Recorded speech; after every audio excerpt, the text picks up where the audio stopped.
Olá, sejam muito bem-vindos, muito bem-vindas ao segundo episódio da segunda temporada do videocast Open Up Sessions, que fala sobre sustentabilidade, inovação e impacto positivo.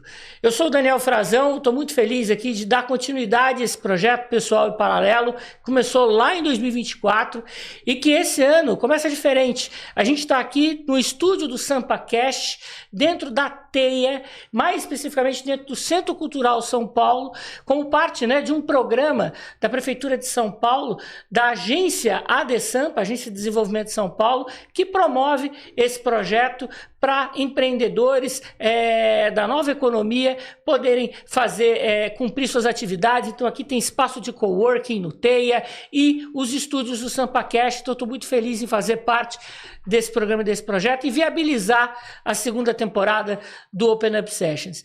E, claro, como eu disse, a gente fala de sustentabilidade, fala de inovação e o quanto essa agenda ESG tem evoluído, sempre ouvindo pessoas importantes do segmento, e que atuam cada uma cumprindo a sua missão aí nessa jornada de trazer a sustentabilidade para as empresas e reduzir os impactos na sociedade, na comunidade como um todo, no planeta também, que eu acho que é um outro ponto importante. A gente teve aí a missão Artemis, que mostrou não só a Lua, mas imagens da Terra e o quanto é importante, fazendo a gente lembrar da importância de proteger esse nosso planeta que, no fundo, é a nossa casa que nos abriga. E eu tenho muito orgulho de estar recebendo aqui nesse episódio a Daniela Fontana, que é professora da FIA e que vai contar um pouco da sua trajetória, da sua jornada. E eu peço para você, Daniela, nesse primeiro momento, se apresentar, contar um pouco de você e contar um pouco aí para os nossos espectadores.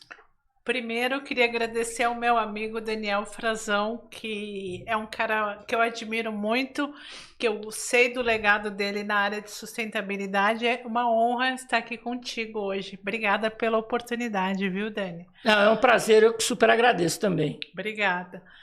Os Danis, a amizade dos Danis. Ele já me ajudou quando eu precisei e espero retribuir da melhor forma possível, viu, Dani?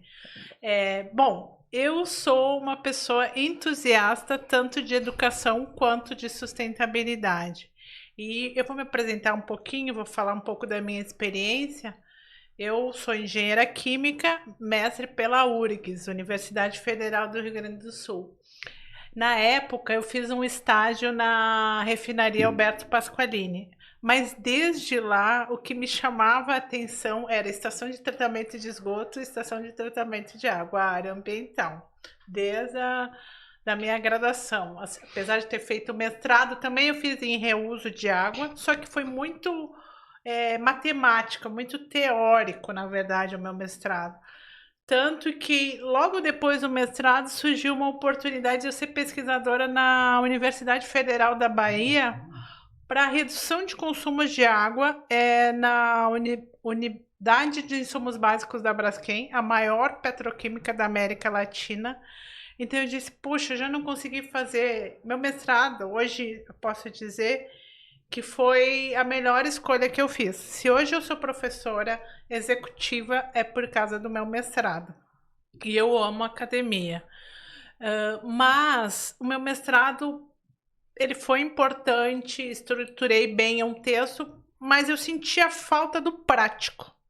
Aí eu sair do Rio Grande do Sul, fui morar em Salvador. Longe da minha família, foi assim, poxa, foi difícil na época, mas foi bem interessante, porque era desafiador reduzir o consumo de água na maior petroquímica da América Latina. Então a gente tinha que treinar operador, tinha que fazer balanço hídrico, ler fluxograma de processo, falar com o engenheiro, participar de DDS, dos diálogos diários de segurança, falar de meio ambiente também.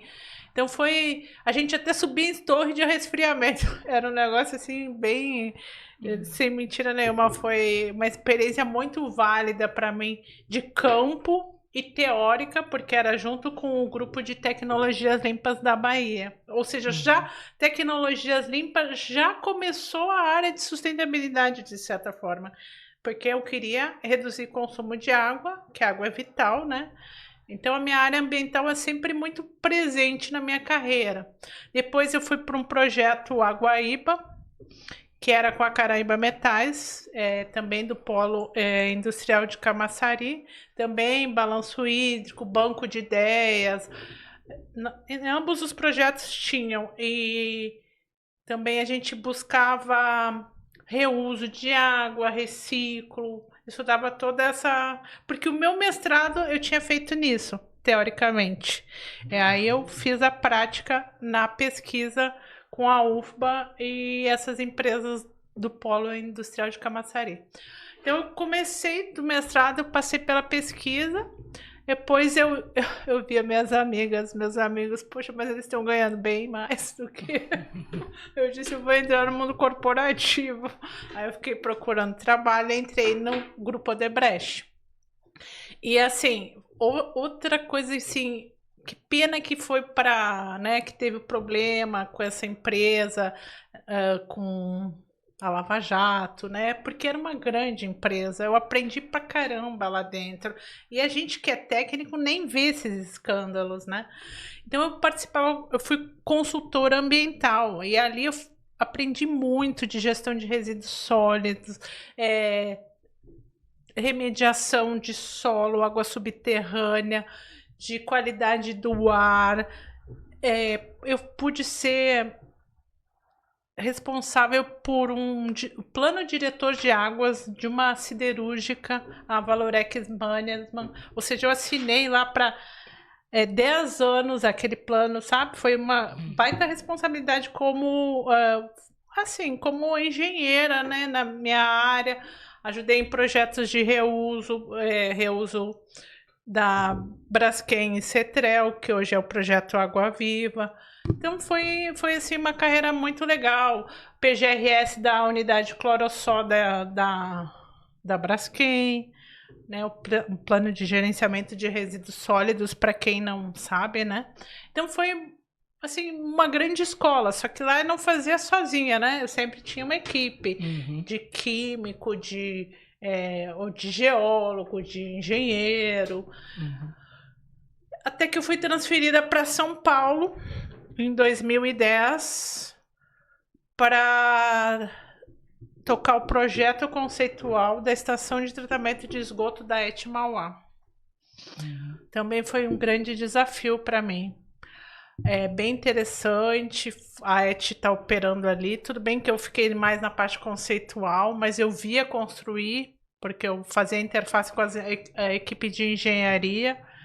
Eu vi o projeto Aquapolo, que é o maior projeto de reuso da América Latina, sendo, de certa forma, montado também, né, pela Odebrecht. Depois eu fui para a área de gestão de conhecimento, porque eu sempre gostei de estudar, né? As pessoas, meus chefes dizendo, mas Dani, o ótimo é o inimigo do bom. Porque eu era a pessoa que ia, sabe, não ficava só, mas... Não, assim, tu tá demorando pro mundo corporativo, sabe? Aquela coisa de o mundo corporativo quer resultado mais rápido, né? Sim. E eu gostava de ir no... porque eu acho que é perfil mesmo de pessoas. Aí eu trabalhei com gestão de conhecimento na área de sustentabilidade e inovação, entende? E aí também tem a ver com sustentabilidade, de certa forma, parte mais ambiental. Mas aí que eu vi, na época, os ODMs... pessoal, né, de objetivo do milênio, que veio antes da ODS. Eu comecei a ter interface com responsabilidade social corporativa, com outras áreas também, na área de meio ambiente. Aí eu fui demitida sem justa causa, mas também eu estava entendendo que ali não era muito a minha praia, sabe? Naquela função especificamente. E eu fiquei um tempo buscando trabalho, só que eu me esqueci de dizer que quando eu era pesquisadora, eu dava aula na UFBA de otimização no curso de pós-graduação em tecnologias limpas, quando eu era pesquisadora. Só que quando eu fui para o Odebrecht, eu já não tinha mais tempo para ser professora, né? Aí eu voltei para academia e nunca mais assim saí dali, porque eu amo dar aula, sabe? É um ambiente que eu me sinto feliz. As aulas que eu dou têm mais a ver com sustentabilidade, economia circular, agora é ESG, né? Trabalho com muitos trabalhos de fim de curso. Basicamente essa é a minha carreira. E na academia eu consegui fazer algumas coisas, algumas consultorias, algumas pesquisas, tive acesso a algumas formações. Por exemplo, o prêmio ESG da Sabesp. A gente fez as rubricas, avaliou os projetos, tive essa oportunidade dentro da FIA, né, como consultora dela. Fiz alguns trabalhos de consultoria mais de conteúdo, assim, para o CEBEDES. Coisas desse nível eu fiz, na verdade. Mas bem legal, assim, pelo que você conta da sua trajetória, né?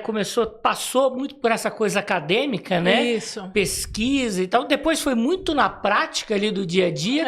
E isso acaba sendo muito valioso, né? Eu acho que para todo esse background seu, para a atividade que você exerce hoje na educação executiva, né? Assim, por mais que eu seja uma professora que eu tenho base teórica e eu sou uma pessoa conteudista, que eu sei que eu sou, perto dos outros professores, mas eu tive experiência prática, que eu acho que isso faz uma diferença enorme numa educação executiva. Porque eu tive alunos que disseram, nitidamente tu conhece ver o cara do mercado e o cara da academia. Eles conseguem, né?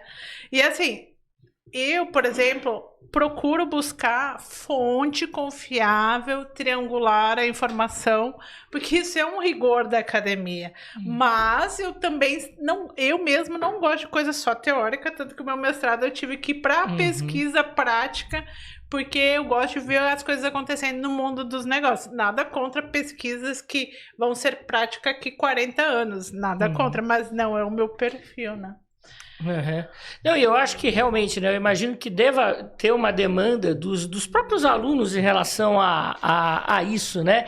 Ou esse conhecimento prático, essa vivência prática, para que eles também construam um arcabouço ali que pode ajudá-los ali no dia a dia prático dentro das organizações em que eles atuam, né? Isso, verdade, com certeza. Isso me ajuda muito. Agora, sala de aula é um lugar assim que eu amo, porque que acho que mais aprende é o professor, viu? Porque tu aprende com as perguntas, tu não tem como... Você que é da área sabe que é um tema que ele se torna, de certa forma, tem como se diz, tem os conceitos base, mas ele se torna obsoleto, as leis vão mudando, as regras vão aumentando, os contextos tem influência geopolítica, né? Tem muita influência. E às vezes a agenda está um pouco mais forte, outra mais fraca, depende do contexto mundial, global. Então, assim, eu sinto que é uma área que eu amo estudar e ela é sempre desafiadora, porque posso dizer que eu nunca sei tudo, e eu acho que ninguém sabe tudo, assim, sendo bem sincero, porque se soubesse, não estaria com fome zero, né? A gente já estaria na fome zero. Os problemas são extremamente complexos na nossa área, então é muito desafiador, mas eu acho que eu já vou falando algumas coisas, talvez, das outras do nosso script, né? Mas assim, é o que eu acho que é importante, que é uma área que a gente está sempre buscando estudar, porque toda hora muda, inclusive o conhecimento se torna obsoleto, né? Sim, as coisas vão se aprofundando também, né? Eu pego, por exemplo, a questão das mudanças climáticas, né? Que a gente pega muito como um tema ambiental, né, que tem, claro, a sua importância, mas a gente esquece também do aspecto social, né, e do quanto isso também reflete hoje numa demanda por justiça climática, né? Então, essa evolução que acaba aparecendo, você trouxe o aspecto geopolítico também, né, acaba saindo muito da teoria e indo para a prática, inclusive na sala de aula, né? Agora, Dani, você falou uma coisa que assim, se hoje eu dou aula para executivos no MBA Advanced, da instituição onde eu trabalho, como você falou, a FIA, né? Dou aula também para dirigentes de pequenas e médias empresas. Uma das coisas que eu justifico a coordenação para ter mais aulas são mudanças climáticas. Porque qual é a disciplina, tema que vai falar de mudanças climáticas sem ser sustentabilidade? E é um negócio que afeta tudo. A gente viu pelo episódio do Rio Grande do Sul, até eu tive grande sorte de ter aula com a Sônia Consiglio, que ela foi minha professora e minha colega no curso Stakeholder SG, que ela mostrou justamente o efeito bola de bilhar das mudanças climáticas, porque ela afeta o abastecimento hídrico, afeta alimentos, né? Porque muda, afeta a energia, né? De certa forma, abastecimento energético, porque falta, às vezes a energia vem até da hidrelétrica, ou seja, e se inunda, né, a cidade, acaba a energia, tem isso, né? Aconteceu no Rio Grande do Sul isso.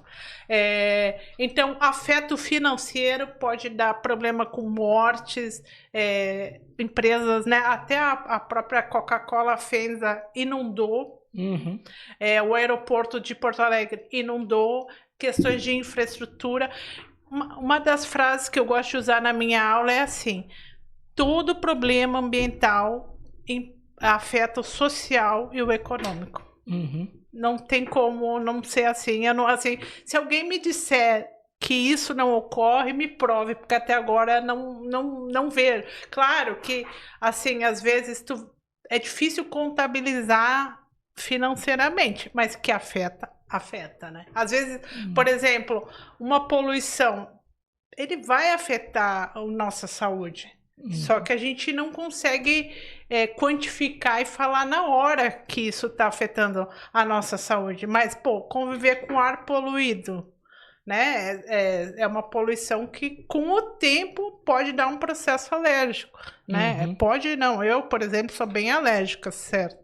Então, são coisas que às vezes tu não vê diretamente, mas que impactam, né? Sim. Sim. É interessante a questão quando a gente fala de mudanças climáticas, né? No passado a gente teve a COP30, que eu acho que muita gente saiu decepcionada ali por conta de algumas coisas que acabaram, alguns temas que acabaram não evoluindo, ou nem foram discutidos, ou não estiveram na pauta final.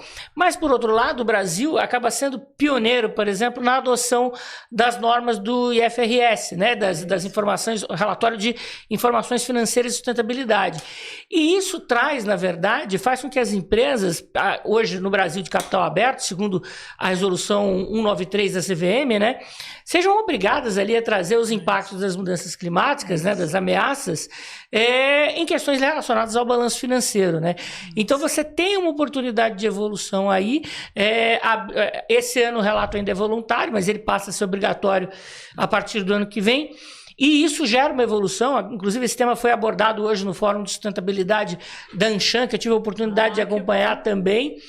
E a Leomar Arbex trouxe exatamente essa oportunidade que o Brasil tem e o mundo olhando para como essas 8 empresas aí que se comprometeram a fazer o relato voluntário vão trazer e como é que isso vai evoluir ao longo da jornada, né? Valorar o risco climático, porque na medida que isso começa a fazer sentido financeiramente, as empresas vão olhar para as oportunidades de mitigação desses riscos, né? Aí, Dani, você já me deu uma aula, mas é justamente o que eu falo em sala de aula. Eu estou até, só para chegar no que você falou, eu estou estudando também o mercado de carbono. E eu sou fã da economia circular também. Trabalho, pesquiso.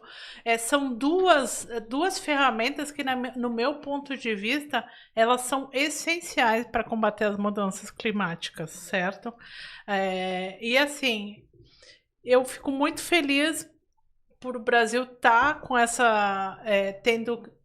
reportando esses relatórios de sustentabilidade, que eles vão ter que fazer o inventário, né? Que não é barato, mas é necessário, porque se tu não sabe o quanto você emite de carbono, você não consegue mitigar ou ou compensar, de certa forma, primeiro você tem que reduzir, né?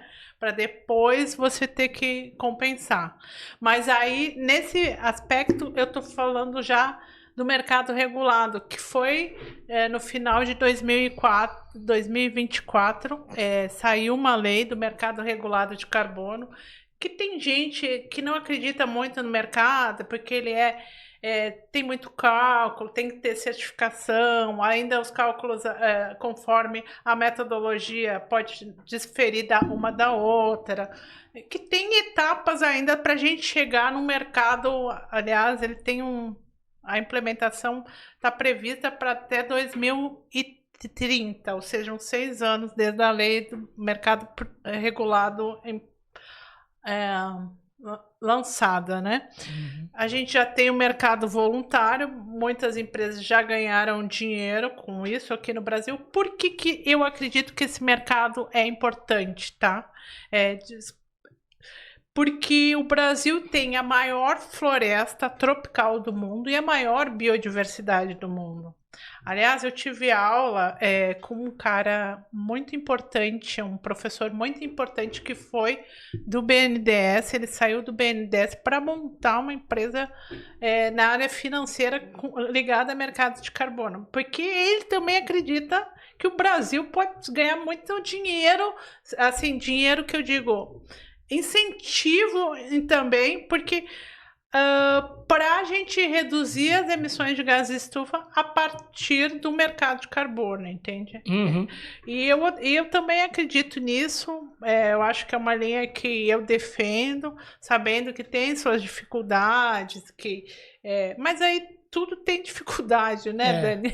Se fosse fácil, não precisavam da gente, né? Claro. Se fosse assim, se fosse tudo trivial, eu nem daria aula de sustentabilidade, você não seria um profissional da área, né, Dani? Exato. Mas um ponto, eu acho que o Brasil tem mesmo essa oportunidade de ser protagonista na agenda climática, exatamente pelos pontos que você mencionou, e eu acho que a gente vai perdendo um pouco nessas oportunidades a cada nova COP, a cada novo relatório que aparece aí, trazendo um pouco dos níveis de aumento das temperaturas, né? Pois é.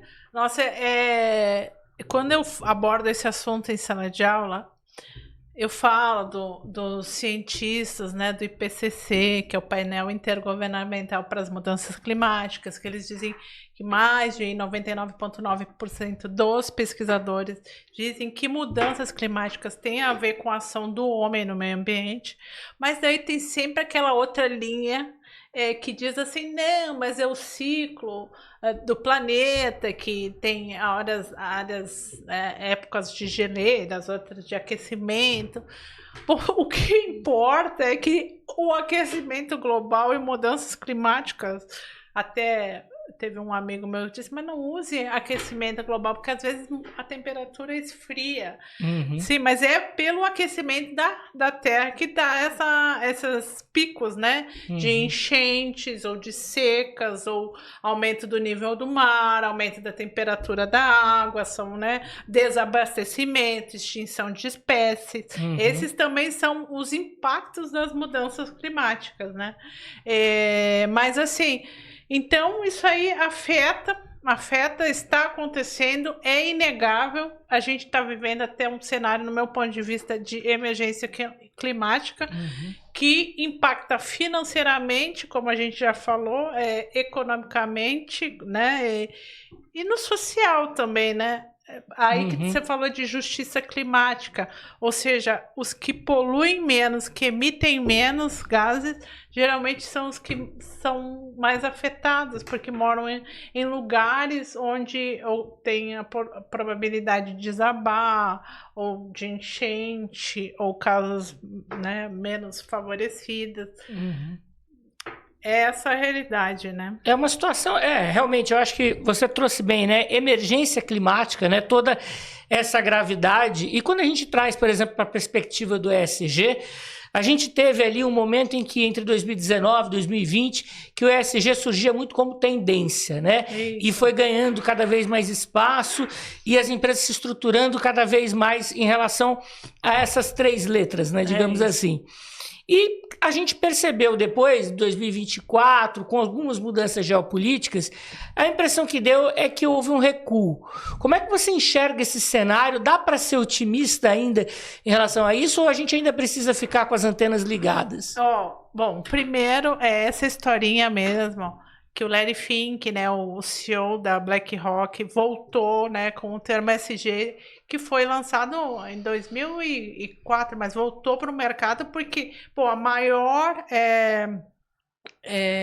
gestora de ativos do mundo, que é a BlackRock, quando ela diz que é importante ter ESG, que isso melhora que as empresas que têm melhor performance no ambiental, social e governança, elas, de certa forma, elas têm o melhor resultado financeiro. Quando ele falou isso e impôs essa sigla em 2020, na pandemia, num cenário de crise, e foi uma reação em cadeia, porque era para as empresas de capital aberto, mas como tem as que fornecem para capital aberto e sustentabilidade tem que ser na cadeia, então é uma reação em cadeia.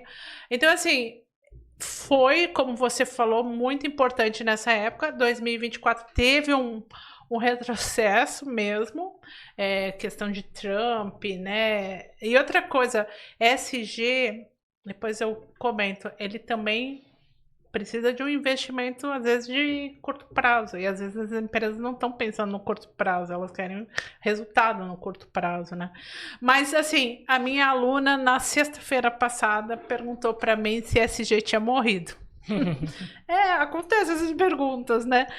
E no meu ponto de vista, o termo pode morrer.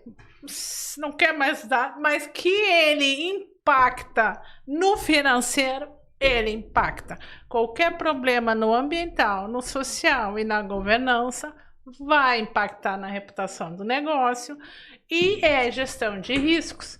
Ou seja, você dizer que tá ou não tá, assim, usar o termo, não usar, para mim é o de menos nessa história, porque com certeza ele impacta financeiramente. E assim, eu tive um aluno que ele fez um TCC que ele analisou 40 empresas que tiveram crises de reputação. Não tem como ser uma crise de reputação que não está em um desses 3 pilares. Algum item desses 3 pilares ele está. E crise reputacional é difícil depois da empresa voltar é que nem confiança, né? Quer dizer, eu acho que confiança até um pouco mais... Quando parou de confiar, tu não quer mais, né, em alguém.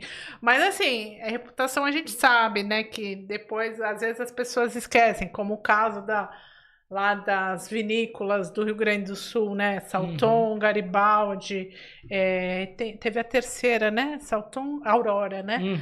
Não, é verdade, eu acho que não é nem que esquece que teve trabalho escravo na cadeia, é que chega uma hora assim que eles mostram que tentaram resolver e pelo menos a gente espera que sim, né, porque também fica chato, né, umas empresas desse porte ter trabalho escravo, fica né? Para a gente que é da área de sustentabilidade, então, só que eu não vejo assim, talvez na hora alguém tenha deixado de consumir e com o tempo volte a consumir esses produtos, mas a gente que é da área de sustentabilidade, que tem uma causa, fica com aquela... já teve trabalho escravo, né? Porque a gente não quer compactuar com essas causas, com esses problemas, né? Mas eu gostei da pergunta / provocação da sua aluna, porque esse tema, essa pergunta, né? O ESG morreu, ele está ficando cada vez mais corriqueiro, né? Então eu já vi, por exemplo, um artigo do professor Heiko Spitzek na época falando sobre esse tema. Recentemente o professor Marcos Nakagawa também trouxe alguma coisa nessa linha, mas eu gosto muito de um raciocínio que a Solitaire Townsend, da Futerra, lá na Inglaterra, trouxe para discutir esse tema, que ela concorda muito contigo, porque assim, não importa o nome que tenha, se as empresas fizerem gestão dos seus impactos sociais e ambientais, cuidarem da governança, de sustentabilidade e dos riscos, né? E poderem trabalhar esses temas de maneira a proteger valor, tanto da companhia, mas também da comunidade, da sociedade como um todo, tendo o tema que tenha, O importante é que essa agenda continue, né? É bem nessa linha, eu gostei muito desse raciocínio também. Não, Dani, você foi excelente. E assim, para mim, ESG e sustentabilidade são muito próximos. Até eu tento explicar a diferença disso em sala de aula, porque sustentabilidade é bem mais amplo que ESG, né? Uhum. Porque sustentabilidade é governo, país, educação executiva, mas a Viviane Mansi também, que é uma top voice, né? Falou uma coisa certa. Geralmente, para o negócio, ESG e sustentabilidade é quase a mesma coisa. Assim, só que uma é mais métrica, né? É mais indicador, mas sustentabilidade também tem isso, de certa forma. Mais gestão de risco, mais para investidor, né? Investidor tem que. Veio do mercado financeiro essa exigência e ainda tem a regulação, como você falou, a CVM 193, os bancos, de certa forma, para distribuir crédito mais acessível, eles têm que comprovar, né, os riscos nessa agenda, de certa forma. Então, assim, dizer que morreu, eu não acredito, particularmente, porque é uma parte da sustentabilidade e quem não olhar para isso, eu acho que está perdendo, assim, pode até morrer com o negócio, de certa forma. Meu ponto de vista, porque isso contribui com a sustentabilidade no nível perenidade do negócio, porque se tu cuida da parte ambiental, da parte social e da parte de governança, você está na frente de quem não cuida, né? De alguma delas. Com certeza você tem menos risco de reputação, você tem um acesso a crédito mais acessível, você tem clientes mais fiéis, você tem a geração Z e Millennium que já nasce com causas, porque eles já nasceram com acesso à internet, então eles já têm uma cabeça ou cresceram com isso. E aí eles têm uma visão de mundo diferente da minha geração, que é mais antiga, que apesar que eu acho que a gente que trabalha com sustentabilidade tem um pouco disso, né? Mas assim, é uma geração que ela também não quer trabalhar em qualquer lugar. Se ela acha que a empresa não é boa para algum dos stakeholders ali, ela não quero isso, eu não vou trabalhar num negócio que eu sei que faz mal para tal pessoa, não vou querer isso, né? É uma questão de princípio e valor, né? Então tem isso, como um professor meu disse uma época, as pessoas eram veganas, vegetarianas. Eu não sou, viu? Eu sou gaúcha, eu como bastante carne. Gostaria de ser, mas não consigo, sabe? Porque elas assim, porque fazia mal, porque tem gente que tem menos tolerância mesmo à carne animal e tal. Mas hoje em dia tem gente que pensa assim, pô, mas eu não quero maltratar animal. É uma causa, né? Então é um pouco maior do que só, faz mal, né? Tanto que tem selos de sustentabilidade que é sem crueldade animal, tem vários selos, né? Mas então eu acho que esse de outra coisa, eu não gosto que dizem que sustentabilidade é marketing, mas que ela contribui para o marketing, porque marketing tem a ver com reputação, tem a ver com o que os stakeholders pensam e avaliam daquele negócio. Então, como é que uma empresa é sustentável se ela pisa nos fornecedores? Não é. Ou seja, né, se ela massacra os fornecedores. Não tem como ser. Né? É difícil assim, né? Se tu for analisar. Se ela, por exemplo, trabalho escravo, que é o caso da Zara especificamente, que foi falado que tem trabalho escravo, não é na loja da Jada, é na cadeia de fornecedor, né? Nas costureiras. Então, assim, então é importante que seja em toda a cadeia, né? A sustentabilidade. ESG também, tanto que ela empurra, né? Até tenho alunos de pequenas e médias empresas. Quem são os mais interessados pela agenda? Ou são os alunos novos, filhos de dirigentes que estão assumindo uma geração mais nova, porque tem essa causa, ou porque eles são B2B, né? Negócio para negócio, que a cadeia exige que ele seja ESG, entende? Uhum. Só que, e assim, ESG para pequeno e médio empresário, já entrando nesse assunto, porque é onde eu tenho experiência também como professora e mentora desses alunos, o que eu conheço, assim, o que eu percebo. No início, às vezes, parece que eles nem conhecem assim, a Agenda 2030. Agora até tá, né? Até agora tá mais divulgada, tem no metrô, então eles até... Mas não entendem, assim, é difícil entender muito, economia circular também. Mas quando tu fala, eles começam a ver, puxa, isso vai trazer benefício para o meu negócio. Uhum. Porque sustentabilidade, ela pode sair cara porque existe algum investimento inicial para algumas coisas, por exemplo, tu vai colocar energia solar, que é renovável, né? Tem o investimento das placas, tem a manutenção, só que ele se paga. Hoje em dia, basta a concessionária, né, aprovar. Minha irmã investiu 25 mil agora, no primeiro mês... a conta de luz de 700 foi para R$100, que é a taxa mínima. Isso aí se paga, sabe? O valor que tu deixa de pagar na energia solar, você financia o sistema. E esse payback da energia solar, por exemplo, ele é cada vez mais curto, né? Então você cada vez mais tem um retorno mais rápido, né? E aí os alunos começam a entender os benefícios. Por quê? Porque PME, o que eles precisam? De dinheiro, evitar desperdício. Então, eles gostam da sustentabilidade quando eles se enxergam sendo sustentáveis, entende? É claro que eles não conseguem ter comitês, essas coisas, porque não tem nem, às vezes, funcionário para todas as funções. Mas eles enxergam isso talvez como um propulsor de eficiência, e quando a gente fala eficiência, a gente também está falando de eficiência financeira, né? Assim, o que grandes empresas, de certa forma, talvez por ter mais recursos, entendem isso, por isso investem mais, mas tem pequenas empresas que começam a enxergar isso. Claro, tem startup que já nasce sistema B, né? Que já tem uma causa, que já... Tudo bem, mas às vezes as PMEs elas não sabiam, mas entendem justamente eficiência, geração de valor compartilhado, quando pensa em todos os stakeholders, né?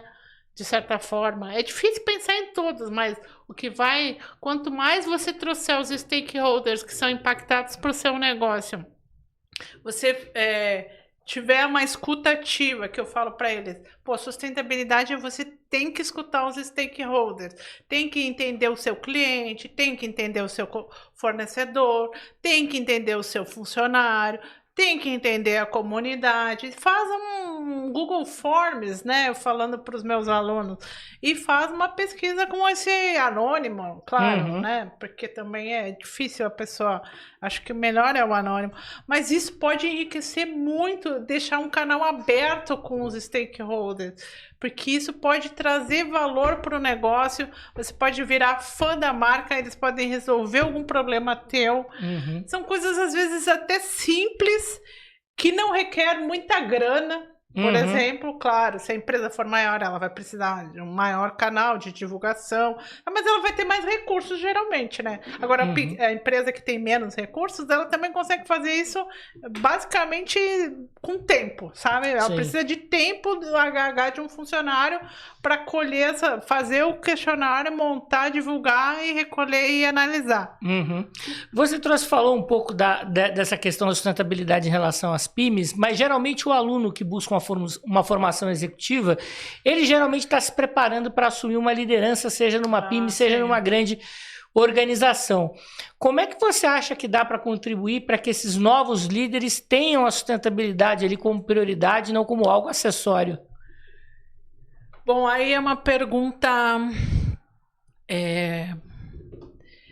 Vamos lá.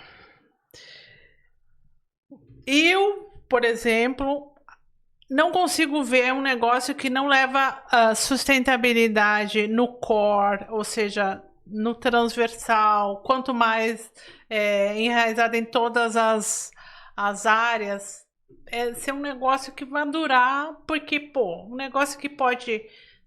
como eu digo para meus alunos, um negócio que não dá lucro, só dá prejuízo, não é sustentável. Começa por aí. Não remunera bem investidor, nem funcionário, nem fornecedor, um dia pode falir, né?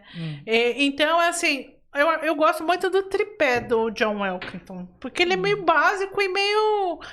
A gente fala do mundo mais utópico, mas, pô, imagina, a empresa, ela dá sempre lucro, hipotético, remunera bem os funcionários, bem os fornecedores.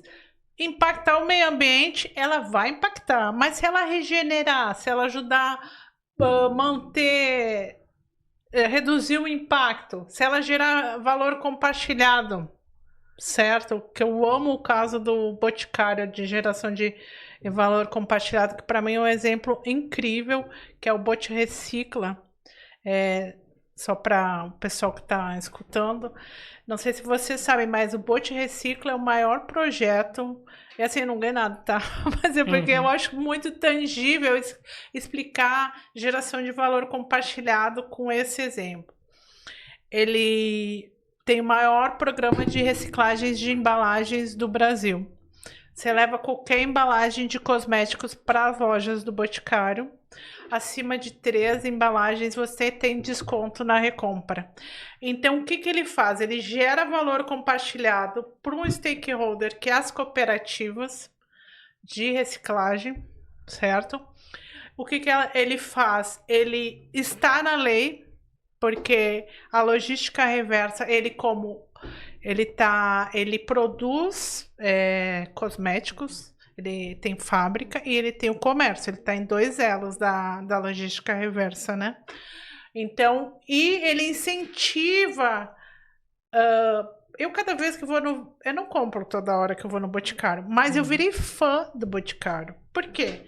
Porque eu sei que lá eu posso levar minhas embalagens. Eu não consigo botar embalagem de cosmético no lixo se eu sei que eu posso levar para o Boticário, que ele vai gerar valor compartilhado por uma cadeia que a gente sabe que no Brasil a gente tem muito problema ainda de questões...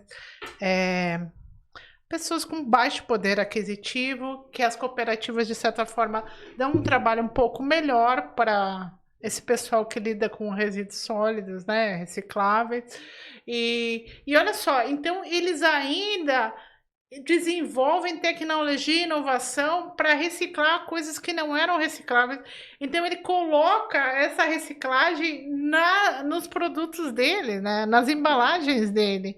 Então assim, um círculo tão virtuoso que ele melhora, porque se tu incentiva a recompra, você incentiva porque tu dá desconto acima de tantos reais. Eu não sei, uma época era 150, agora acho que aumentou o valor, tá? Então tu incentiva a recompra, então tu melhora o valor para o acionista, tu incentiva a reciclável, tu gera um valor compartilhado para um stakeholder que a princípio não é tão direto, mas porque ele está na logística reversa de embalagem, pela Política Nacional de Resíduos Sólidos, ele tem que participar dessa...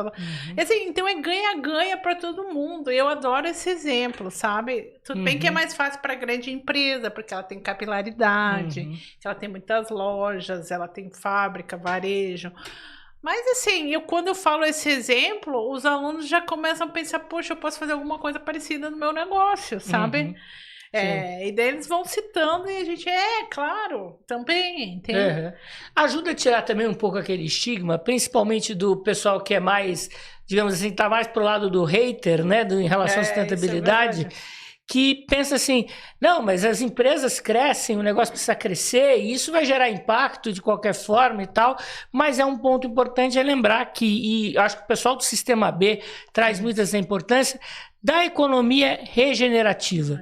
O impacto ele vai existir. Eu lembro de ter assistido já há algum tempo uma palestra de um diretor, um executivo do movimento Cradle to Cradle, e ele falava que uma árvore gera impacto. Só que o impacto que ela gera é dentro de um ecossistema em que esse impacto também proporciona a regeneração daquele ecossistema e da própria árvore ao longo do tempo. Então, quer dizer, assim, o impacto ele vai existir. Agora, o compromisso com a economia mais regenerativa, ele precisa ser cada vez mais assumido pelas organizações, né? Deixa eu até voltar a um discurso que eu gosto de falar, que eu aprendi até com uma minha ex-líder de sustentabilidade. Por que uma economia regenerativa? Gente, qual é a nossa fonte de todos os recursos? Assim, ar, água, alimento, matéria-prima, insumo, energia. Quem é? O meio ambiente, né? O planeta. Não dá. Tem gente que está tentando ter a vida em Marte, né? O Elon Musk buscando alternativas em outros planetas, mas a gente sabe que lá as condições não são as melhores, né? Até o Pacto Global fez um vídeo da analogia, o que é ter um negócio em Marte ou na Terra. Lá não tem problema com o aquecimento global, mas as temperaturas também já são... A gente não sobreviveria lá, sabe? Fora as tempestades de areia que de vez em quando acontecem por lá também, que duram anos, né? Então, assim, é só uma sátira, porque não que eu acho que a gente não tenha, se quiser, morar numa bolha lá, mas, poxa, né, a gente tá, quantos bilhões de habitantes na Terra, né? Então, não é bem assim também. Mas, então, a gente tem que regenerar o nosso planeta, porque é uma questão, o seguinte, regenerar o planeta é a nossa sobrevivência no planeta. Concorda? E assim, não existe negócio num planeta doente. Assim, até existe, mas, por exemplo, Coca-Cola e Ambev são intensivos em água. E a água é prioridade para o abastecimento humano, né? Então elas também têm que se unir, mesmo sendo concorrente, para, de certa forma, para evitar a escassez de água. Uhum. Porque é um fator de pressão para o negócio delas, né? Concorda? Então, assim, negócios regenerativos é manter os negócios fluindo, porque não consigo entender nenhum negócio que não depende de nenhuma matéria-prima, de nenhum insumo e de energia. Não existe na minha cabeça. Conhece, Dani? Eu não conheço. Não existe, não existe. Mas é um bom ponto. Eu acho que a gente... É muito legal a conversa aqui. Eu acho que a gente teve a oportunidade de passar por diversos pontos, né? E aí o tempo acaba passando muito rápido. Quanto melhor a conversa, mais rápido o tempo passa. Mas para a gente encerrar, antes da gente terminar, queria que você pudesse... Que conselho, né, você daria para os líderes empresariais que estão aí trabalhando em busca, claro, do resultado de curto prazo, que importa, mas também em trazer não só o legado dessas marcas, das grandes empresas, mas que elas também gerem valor compartilhado e possam não só atender seus clientes e consumidores, mas também toda a sociedade que está ali no entorno ou que depende de alguma maneira dessas cadeias de valor. Sim, Dani, primeira coisa que eles têm que estar entendendo a Agenda 2030 da ONU, né? Tem que entender o que é materialidade do seu negócio, né? Isso é meio básico, o que é mais relevante para o negócio. Tem que fazer essa consulta dentro da empresa e para os stakeholders. E assim, busca de benchmarking, né? Tem que comparar com os líderes do mercado, porque com certeza uma pequena e média empresa que trabalha com varejo ela não vai ter a capilaridade do Boticário, mas quem disse que ela não pode fazer uma parte desse processo? Ou não pode contribuir com um ecossistema maior?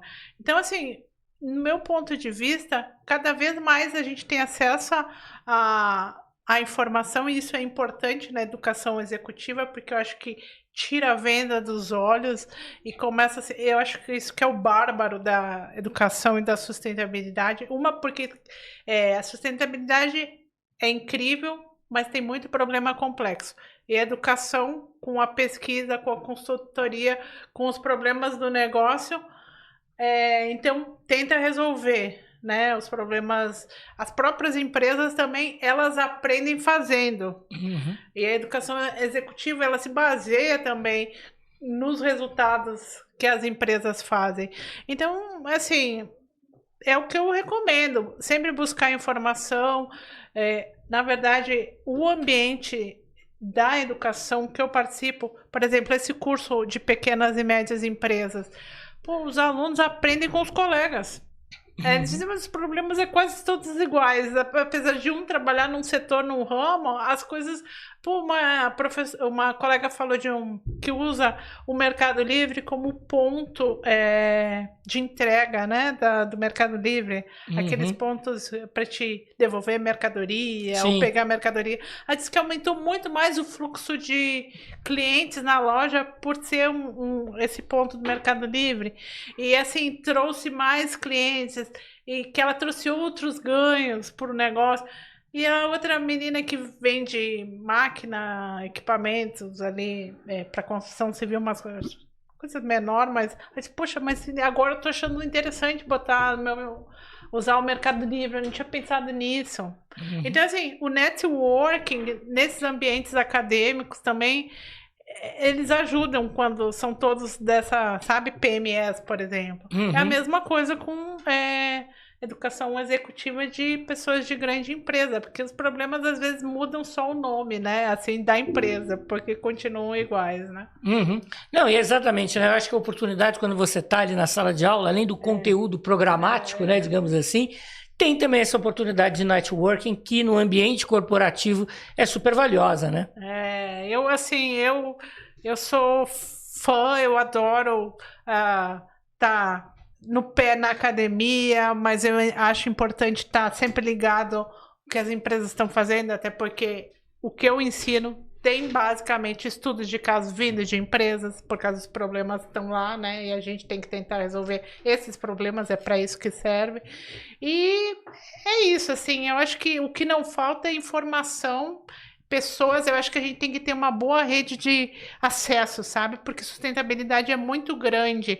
Então, tem o que entende de água, que entende de diversidade, outro de mobilidade urbana, outro de energia, outro de mercado de carbono, outro, sabe, é enorme. Outra governança, compliance, ética, é muito grande, né? E é multidisciplinar. Então, tem que estar buscando sempre educação continuada, buscando o que os parceiros, os líderes do mercado estão fazendo. Essas dicas que eu dou para esse pessoal. Legal, é aprendizado contínuo para manter sempre a mente aberta, né? E aí a gente manter essa agenda ESG cada vez mais viva, porque independentemente do nome que ela venha a ter, né, como a gente conversou aqui, é preciso que esses temas fiquem vivos para que a gente proteja o nosso planeta, para que as empresas continuem sustentáveis, não só do ponto de vista econômico, mas também do ponto de vista ambiental, social e de governança. A governança é aquele pilar que eu acho que ajuda a organizar todo o resto. Então esse aqui foi o segundo episódio da segunda temporada do Videocast Open Up Sessions. Agradeço mais uma vez a professora Daniela, foi um prazer e uma honra contar com a sua participação nesse episódio. E estamos aí, a gente vai continuar gravando novos episódios, né, dentro aí do programa SampaCast da Agência de Desenvolvimento de São Paulo, do AD Sampa. Então, tamo junto, a gente se vê nas redes sociais. Curte aqui embaixo, deixa sua curtida, deixa seu comentário. O Videocast Open Up Sessions volta no próximo episódio. Até mais!